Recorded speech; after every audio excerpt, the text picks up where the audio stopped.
Hello, this is Truong and Susan Truong, and we're here doing a weekly devotional for West Covina Christian Church. Yes, as I mentioned, we are doing a weekly devotional, and we have some great news. Sai and I have been married for over a month now, so woohoo! Go us! We haven't killed each other, so that's always a good thing. I hope you guys are doing well, especially with the fires and the smoke going on. I hope God is watching over you and that He's keeping you safe. As I mentioned, we are doing devotionals. I have to be honest with you. I have been spiritually weak and actually have not been watching any of the Sunday sermons, even throughout the week or when I have time, because I just feel so, well, what would that be? Really just, not really tempted, but just uninterested and not trying to seek God and trying to get away from Him and whatnot. And I think that has to do with me working on Sundays, and it's just tearing at my, well, in my mind. I get angered easily, and ill-tempered, and just have so bad thoughts about people that I love, especially Sai, and it's really hard on me. So last week I actually asked for Sundays off now, so hopefully my spiritual battle would be stronger, especially through God and reading the Bible more and just being in with Him and spiritually and whatnot.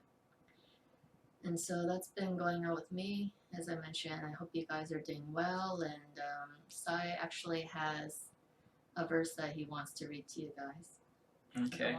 Yeah, the verse from my Bible is in Matthew 15, verse 29. The section is titled Jesus Heals Many. It goes, Jesus went from there and walked beside the Sea of Galilee. He went up on the mountain and sat there. And great crowds came to him, bringing with them the lame, the blind, the crippled, the mute, and many others, and they put them at his feet, and he healed them.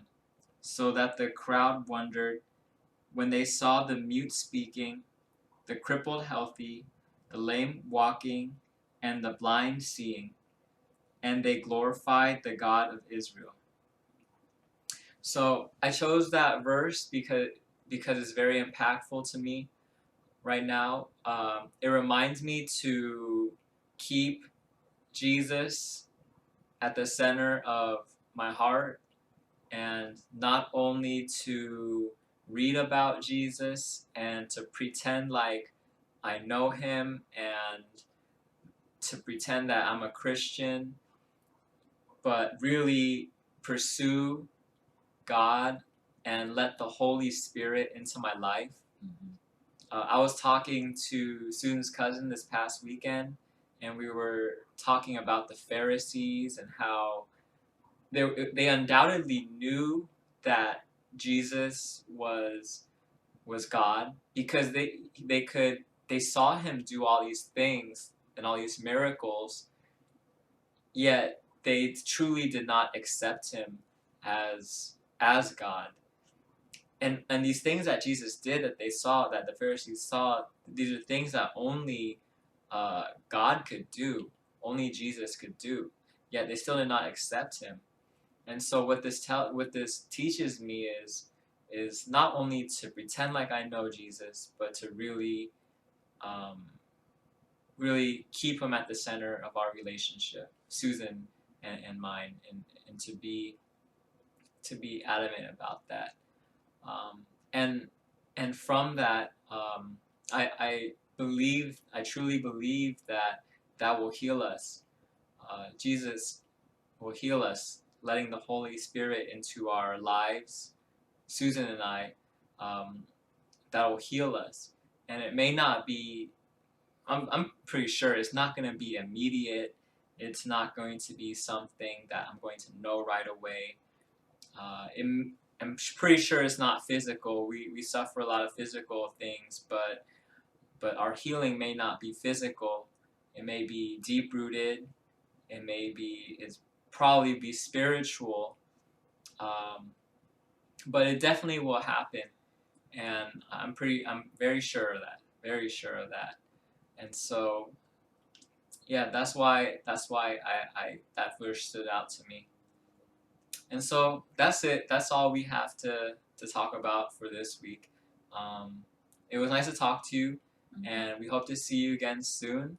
We heard the church is opening up for in-person service very soon. I believe everybody at church is working hard on that, and so I hope to see everybody again soon. Okay, bye bye. Bye bye.